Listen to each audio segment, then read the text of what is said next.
Panama case पर JIT की तश्कील इब्तिदा में ही मुश्किलात का शिकार। सुप्रीम कोर्ट में स्टेट बैंक और SECP के नामजद अफसरान के नाम मुस्तरद। ग्रेड 18 या मुसावी अफसरान की फहरिस्त तलब। बेंच JIT तश्कील देगा।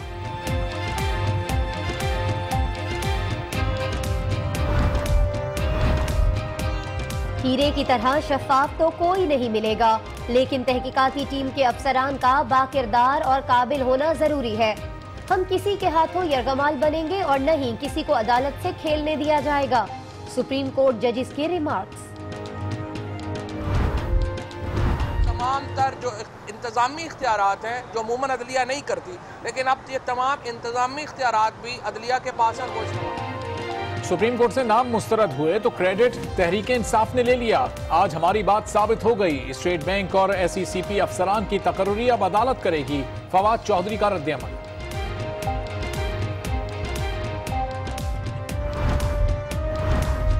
रियासत ने अपनी पॉलिसियों से मुआशरे में अदम इस्तेहकाम पैदा किया। डिवाइड एंड रूल फार्मूला अपनाकर लोगों को तकसीम किया गया। तशद्दुद और तकसीम का रास्ता अपनाकर अपनी सोच हावी कराना जमहूरी मुआशरे की सोच नहीं। चेयरमैन सेनेट रजा रब्बानी का तकरीब से खिताब। सुप्रीम कोर्ट के बाहर सियासतदानों ने फिर अपनी अदालत लगा ली। हमें तलाशी का कहने वाले अब खुद क्यों भागते हैं? कहां गई वो दिलेरी? दानियाल अजीज कप्तान पर बरस पड़े। सनद याफ्ता टैक्स चोर करार दे दिया। हनीफ अब्बासी बोले इमरान खान ने ज़कात सदकात बहुत खा लिए, अब निकालने की बारी है। वो छुपते रहे, मुख्तलिफ हीले बहाने इस्तेमाल करके भागते रहे। आप तो सादक और अमीन थे ही नहीं, न है जो लबादा आपने ओढ़ा हुआ था वो सुप्रीम कोर्ट जो है लबादा आपसे उतार दे। अहाताए अदालत में मीडिया टॉक पर सुप्रीम कोर्ट बरहम। सियासी बयानबाजी पर पाबंदी लगा दी।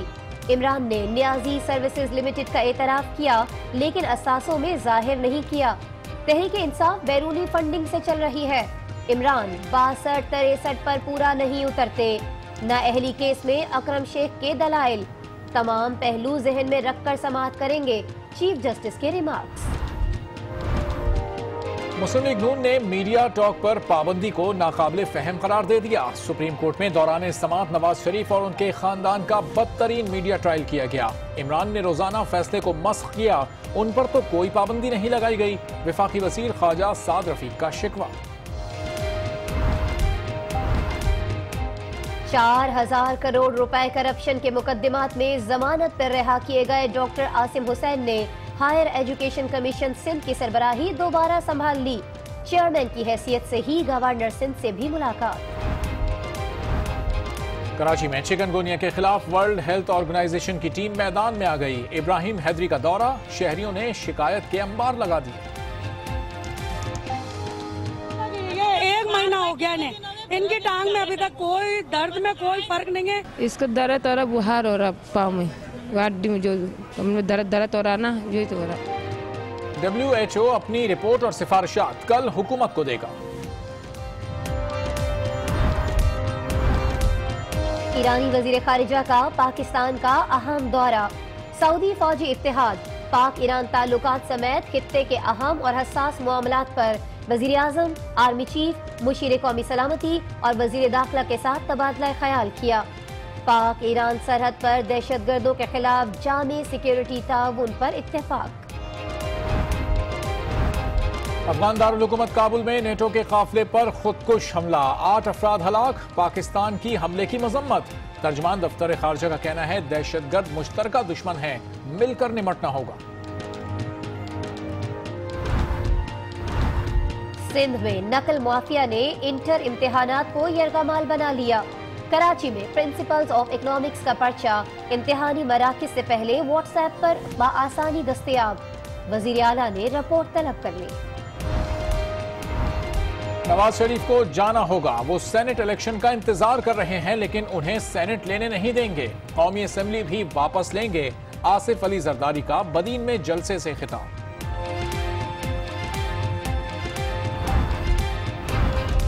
मरियम नवाज का मीडिया सेल वजीर आजम हाउस के इजलास रिकॉर्ड करता है।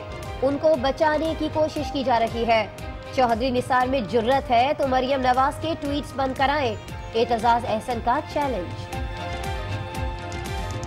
अगर निसार अली में इतनी जुर्रत है तो मरियम की ट्वीट्स भी बंद कराए। MQM पाकिस्तान के रहनुमा कमर मंसूर सेंट्रल जेल से रिहा। लाउड स्पीकर एक्ट की खिलाफ वर्जी के मामले पर फारूक सत्तार, फैसल सब्जवारी समेत दीगर रहनुमाओं के वारंट गिरफ्तारी जारी।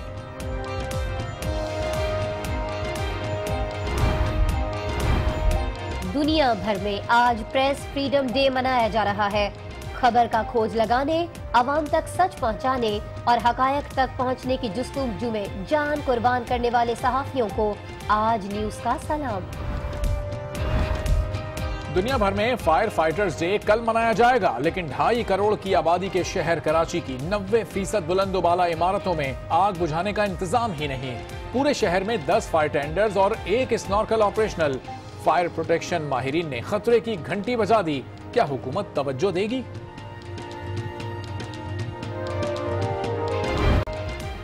अस्सलाम वालेकुम नाजरीन, आज 9 बजे में खुशामदीद। मैं हूँ आसमा इकबाल और मैं हूँ अरबाब जहांगीर। हमारे आज के बुलेटिन के अहम मौजूआत हैं ये। सुप्रीम कोर्ट अपॉइंटमेंट हम करेंगे। AIT जो तफ्तीश है वो लोगों के साथ शेयर हो। रियासत ने अपने आप को बरकरार रखने के लिए policy of divide and rule को आगे बढ़ाया। तसलसल से वो छुपते रहे।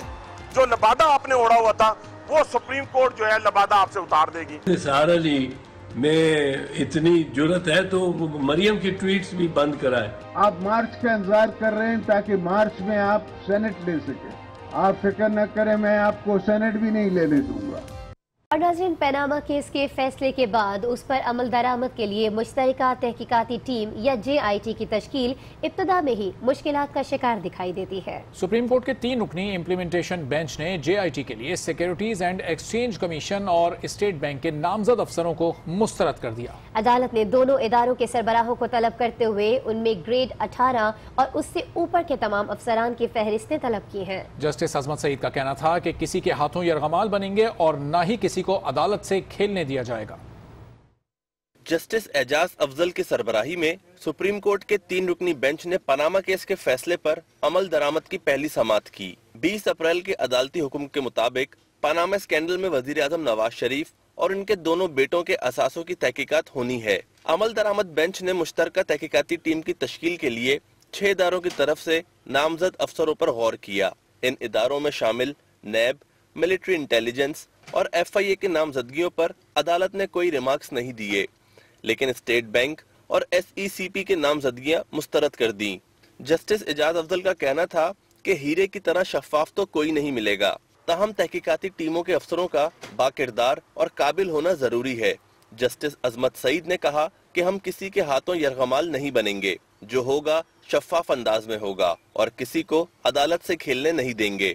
अदालत ने कहा कि वो स्टेट बैंक और सिक्योरिटी एंड एक्सचेंज कमीशन से तहकीकाती अफसरों का इंतखाब खुद करेगी। उन इदारों के सरबराहों को 5 मई तक ग्रेड 18 और इससे ऊपर के तमाम अफसरों की फहरिस्तें खुद पेश करने का हुक्म दिया गया है।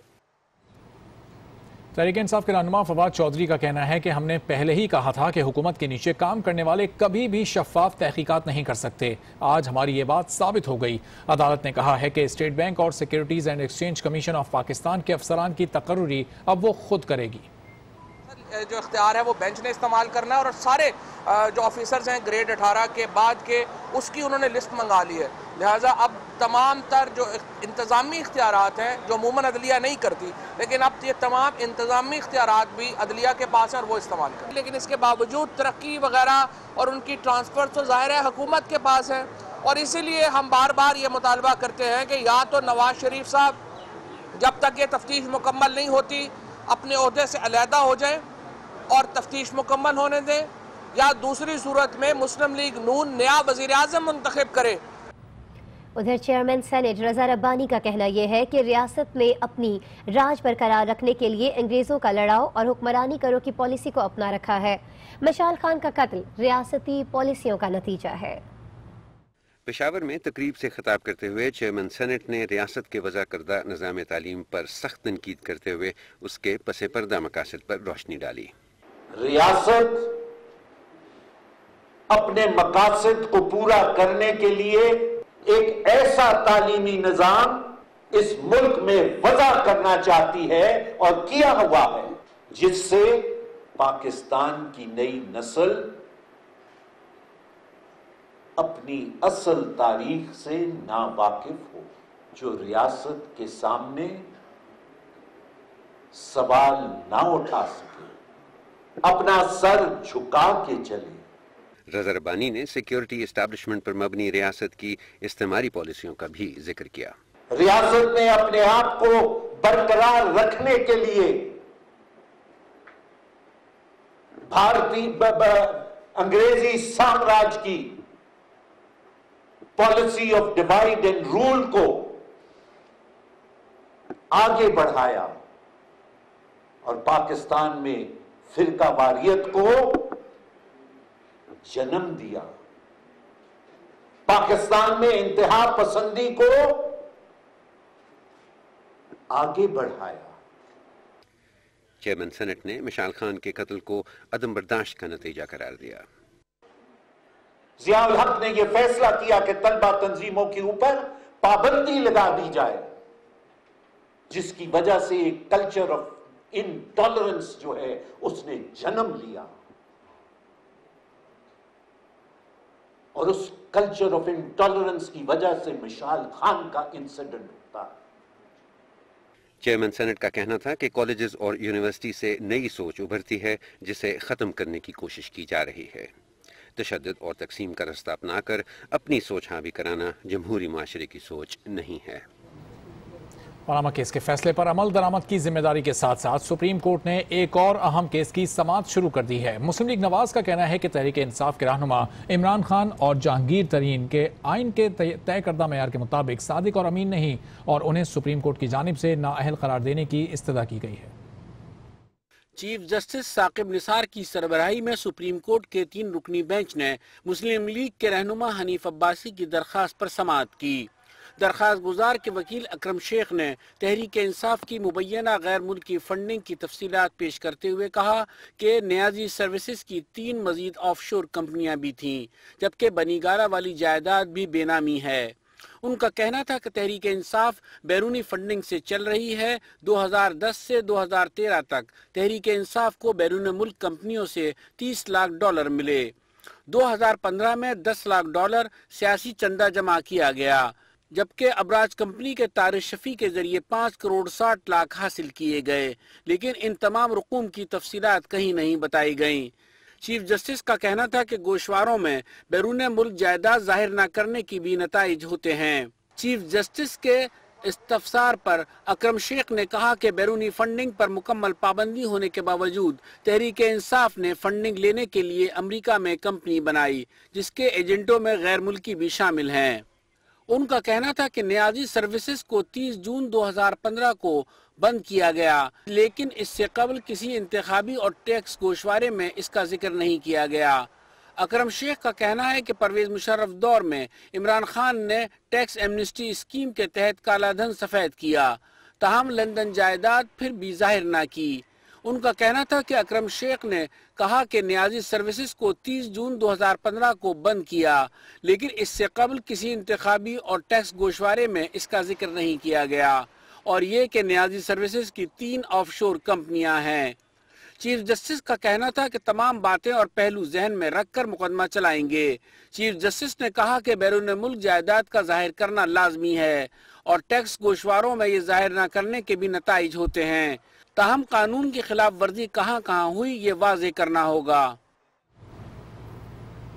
नाज़रीन, इस केस की समाअत कल तक के लिए मुलतवी कर दी गई है, लेकिन समाअत से कबल चीफ जस्टिस ने मीडिया पर तबसरों पर बरहमी का इजहार किया और कहा कि मुकदमा शुरू नहीं हुआ और मीडिया में गुफ्तगू शुरू हो जाती है। उन्होंने कहा कि जो फरीक नहीं वो भी तबसरों में मसरूफ हैं, जबकि सिर्फ वकला मीडिया में वजाहत कर सकते हैं और किसी और को इसकी इजाजत नहीं होनी चाहिए। लेकिन चीफ जस्टिस के ऐसा कहने के बावजूद हमने देखा कि तबसरे किए गए और मुस्लिम लीग नून के रहनुमा दानियाल अजीज ने कहा कि इमरान खान और जहांगीर तरीन को भागने नहीं देंगे। इमरान खान तलाशी देने का दर्ज देते थे, आज उनकी अपनी बारी आई है तो भाग रहे हैं। हनीफ अब्बासी कहते हैं कि पीटीआई चेयरमैन मुल्क की फंडिंग लिए अपने साथ साथ 4 ऑफशोर कंपनीज के भी मालिक हैं। से वो छुपते रहे, मुख्तलिफ हीले बहाने इस्तेमाल करके भागते रहे, तरीके लगवाते रहे, एडजर्नमेंटें करवाते रहे, स्टे लेते रहे हैं, अंडरस्टैंडिंग्स बताते रहे हैं। आखिरकार अगर उनका बस ना चले तो कंटेम्प्ट के नोटिस के तहत आकर के तो फिल्थी डिक्लेयर होते रहे हैं। ये क्या वो दिलेरी कहाँ गई? आप कौम के सामने कटहरे में खड़े हैं, अदालत में खड़े हैं, और आने वाले वक्त के अंदर आप इंशाल्लाह 2018 से पहले आप तो सादक और अमीन थे ही नहीं, ना है। जो लबादा आपने ओढ़ा हुआ था वो सुप्रीम कोर्ट जो है लबादा आपसे उतार देगी।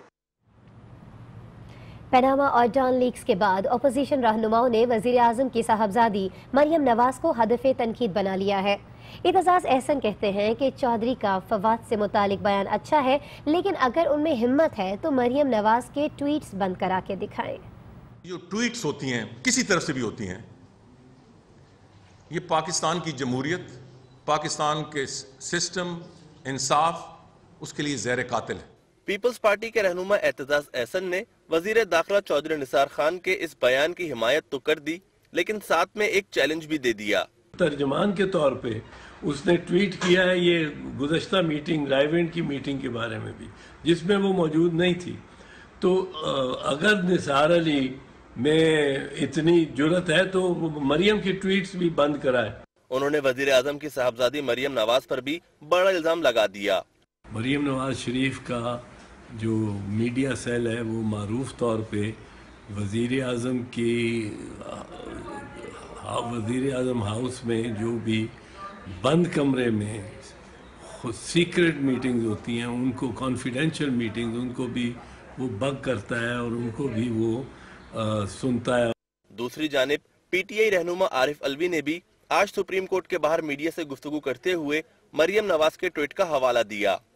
मरियम नवाज शरीफ ने जो ट्वीट किया कि पनामा पेपर्स का करप्शन से कोई ताल्लुक नहीं है, तो उसके जवाब में ICIJ ने यह कहा कि 82 मुमालिक में 150 से ज़्यादा मुकदमे चल रहे हैं और तहकीकात हो रही है बड़े लोगों की, तो ये मजीद पाकिस्तान को गुमराह करने की बात नहीं चल सकती।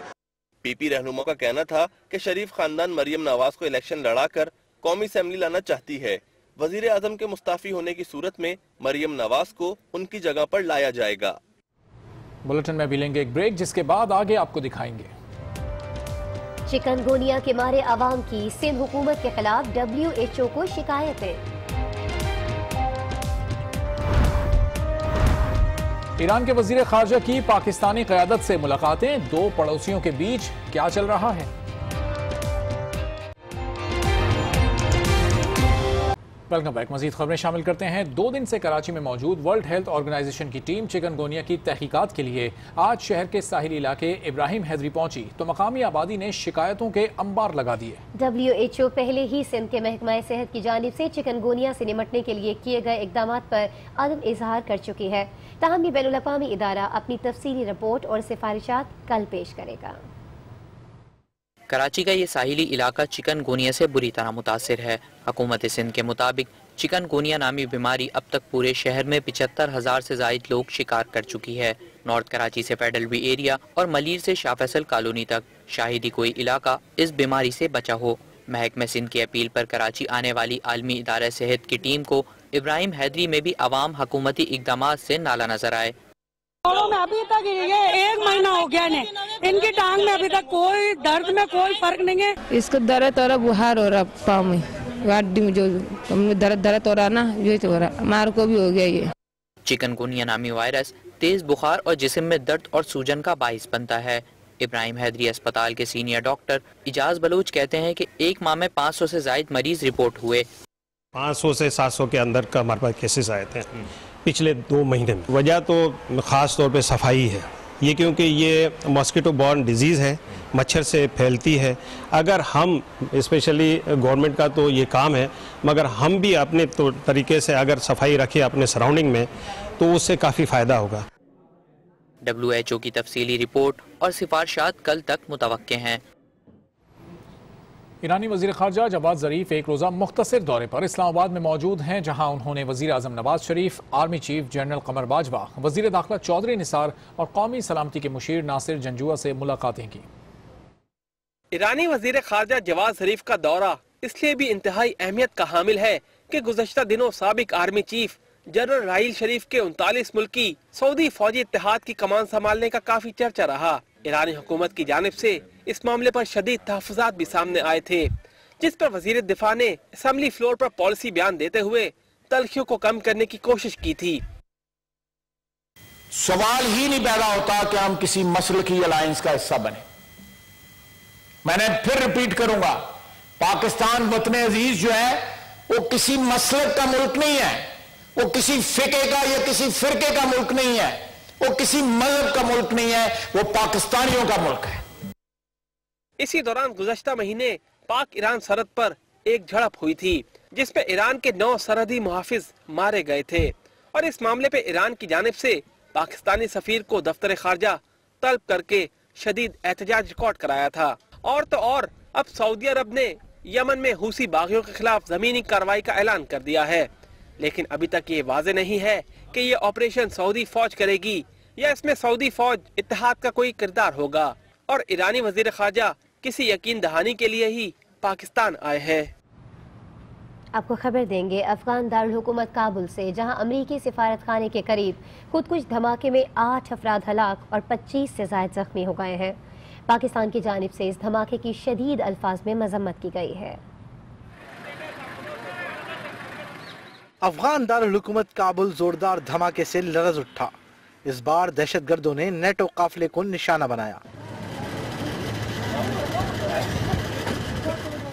अफगान हुक्काम के मुताबिक नेटो का काफिला गुंजानाबाद इलाके में अमरीकी सफारत खाने के करीब से गुजर रहा था कि खुदकुश बम्बार ने काफिले के करीब खुद को धमाके से उड़ा लिया। खुदकुश हमले में 8 अफराद हलाक और 25 से ज़ायद जख्मी हुए। अफगान हुक्काम के मुताबिक जख्मियों में 3 अमरीकी फौजी भी शामिल हैं। पाकिस्तान की जानिब से हमले की सख्त मजम्मत की गई। दफ्तर खारजा के तर्जुमान ने कीमती जानों के ज़िया पर अफसोस का इजहार करते हुए कहा कि दहशतगर्द मुश्तरका दुश्मन हैं, इनसे मिलकर निमटना होगा। और इंटर के इम्तिहानात में इंतजामिया के दावे धरे रह गए। कराची समेत सिंध भर में इम्तिहानी मराकिज बूटी माफिया के हाथों यरगमाल बन गए। तालिब इल्म खुलेआम किताबों और मोबाइल फोन से पर्चा हल करने लगे। तफसीलात इस रिपोर्ट में। दिमाग में पर्चा हल करने की टेंशन लिए इम्तिहानी मराकिज पहुंचने वाले इन होनहारों की मुश्किलात आसान यूं हो गईं कि इम्तिहानी अमले की गफलत के बायस अब नकल आसान बन गई है। इसीलिए कराची हो या सक्खर, इम्तिहानी मराकिज में खुलेआम नकल की जा रही है। कराची में आज भी 11वीं जमात का प्रिंसिपल ऑफ इकोनॉमिक्स का पर्चा आउट होकर इम्तिहानी मराकिज पहुंचने से पहले ही व्हाट्सएप पर आ गया, जिसका तालिब इल्मों ने खूब फायदा उठाया। डीजी कॉलेजेस ने भी नाकामी का एतराफ किया। मैं समझता हूँ बोर्ड को एक सेंटर बनाने से पहले उनको एक बहुत अच्छी इंस्ट्रक्शंस जारी करनी चाहिए, कम से कम फौरी तौर पे, कि 2 स्टूडेंट्स के दरमियान कम से कम दरमियानी फासला अगर ये नहीं है तो सेंटर सुपरिटेंडेंट की जिम्मेदारी होगी। मामला सिर्फ यहीं नहीं रुका। गुज़िश्ता चंद रोज में सक्खर, खैरपुर, कंदकोट समेत सिंध के मुख्तलिफ शहरों में कहीं तालिब इल्म मोबाइल फोन से पर्चा हल करते नजर आए, तो कहीं पर्चा वक्त से पहले आउट होकर तालिब इल्मों की मदद का सबब बना। बाज़ इम्तिहानी मराकिज पर इन होनहार तालिब इल्मों के मददगार भी मौजूद रहे। विजिलेंस टीम के एहलकार इम्तिहानी मराकिज में होने के बावजूद नकल को रोकने में नाकाम रहे। दूसरी जानिब वज़ीर आला सिंध ने मामले का नोटिस लेकर सेक्रेटरी बोर्ड से 3 दिन में इम्तिहानात से मुतालिक रिपोर्ट तलब कर ली। अभी वक्त हुआ है एक ब्रेक का, और इस ब्रेक के बाद जानिएगा आसिफ जरदारी का सेनेट इलेक्शन पर नवाज शरीफ को चैलेंज।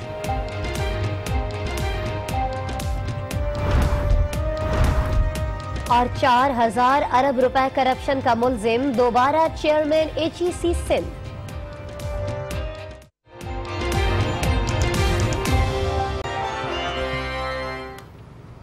Welcome back. बात करेंगे पीपल्स पार्टी के शरीक चेयरमैन आसिफ अली जरदारी की, जिनका कहना है कि कागजी शेर और देसी बल्ला नहीं जानता कि अवाम की क्या जरूरियात है। रोटी, कपड़ा और मकान आज भी जरूरी है। मियाँ साहब, आज नहीं तो चंद रोज बाद आपको जाना पड़ेगा। आइंदा इलेक्शन में सेनेट भी नहीं मिलेगी। तफसील इस रिपोर्ट में।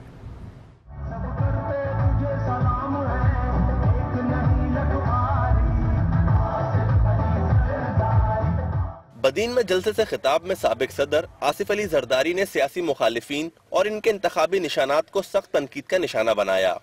वो शेर तो खैर शेर होगा कागजी, वो बल्ला तो होगा को देसी, जो बल्ला समझ नहीं सकता कि गरीबों को क्या चाहिए। उन्होंने कहा कि अब नवाज शरीफ को सेनेट नहीं लेने देंगे। अब आपको जाना पड़ेगा, चाहे आज जाएं, 15 दिन बाद जाएं, 2 महीने बाद जाएं, 3 महीने बाद जाएं। मैं समझ रहा हूं कि आप क्या कर रहे हैं।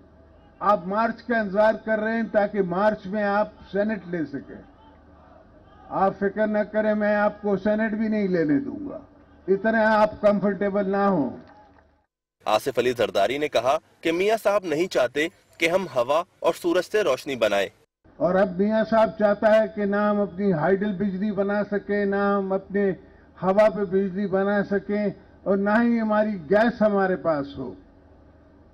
मियां को क्यों इंसान से, इस धरती से नहीं, इंसान जात से क्यों नफरत है, मुझे समझ नहीं आती। इन गरीबों से क्यों उसे प्यार नहीं हो सकता, मुझे समझ नहीं आता। पीपल्स पार्टी के शरीक चेयरमैन का कहना था कि पंजाब और खैबर पख्तूनख्वा में अच्छा रिस्पांस मिला, अब बलूचिस्तान जाएंगे। नसरीन 4200 करोड़ रुपए की करप्शन के मुकदमात में जमानत पर रहा डॉक्टर आसिम हुसैन ने हायर एजुकेशन कमीशन सिंध की सरबराही दोबारा संभाल ली है और चेयरमैन की हैसियत से ही उन्होंने गवर्नर सिंध से मुलाकात भी की।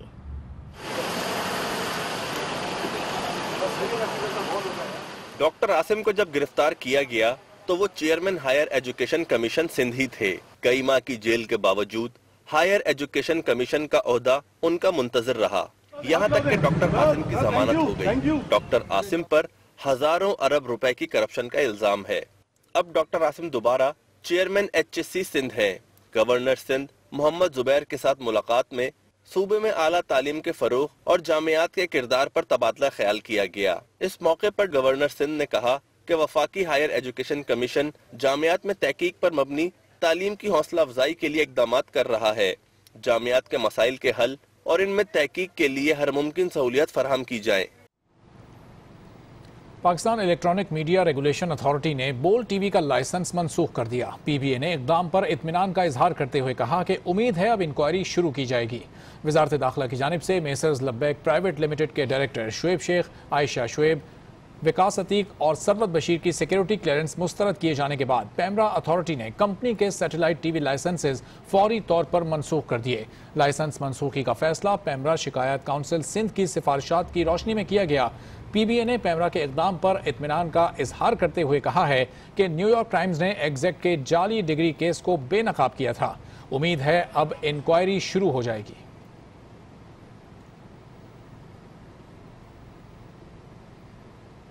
और अब एक नजर वफाकी और सूबाई दारुल हुकूमतों से कुछ अहम खबरों पर। कौमी असम्बली की कायमा कमेटी बराए पानी और बिजली का इजलास इस्लामाबाद में हुआ, जिसमें वजारत पानी और बिजली के हुक्काम ने बताया कि बिजली तरसील में 70% नुकसानात वाले इलाकों में 18 घंटे तक की लोड शेडिंग की जा रही है, जबकि मुकम्मल रिकवरी वाले इलाकों में लोड शेडिंग नहीं की जा रही। लाहौर हाईकोर्ट ने सब इंस्पेक्टर्स की मुबैना गैर कानूनी भर्तियों के खिलाफ दायर दरखास्त पर पंजाब हुकूमत से जवाब तलब कर लिया। अदालत ने IG पंजाब और पंजाब पब्लिक सर्विस कमीशन को 4 मई को रिकॉर्ड समेत पेश होने का हुक्म दिया है। MQM के रहनुमा कमर मंसूर को कराची सेंट्रल जेल से रिहा कर दिया गया। कमर मंसूर को 17 मई 2016 को गिरफ्तार किया गया था। रिहाई के बाद MQM मरकज पहुंचने पर उनका शानदार इस्तकबाल किया गया। कोयटा में सहाफियों की जानिब से वर्ल्ड प्रेस फ्रीडम डे पर रैली निकाली गई। शुरका ने शहीद सहाफियों के वर्सा को मुआवजे की अदायगी करने और बंद किए जाने वाले TV चैनल्स बहाल करने का मुतालबा किया। खैबर पख्तूनख्वा हुकूमत ने private school regulatory authority bill की मंजूरी दे दी, जिसके बाद रेगुलेटरी अथॉरिटी को स्कूलों के रजिस्ट्रेशन, निसाब की निगरानी, फीसों के तयन का इख्तियार होगा।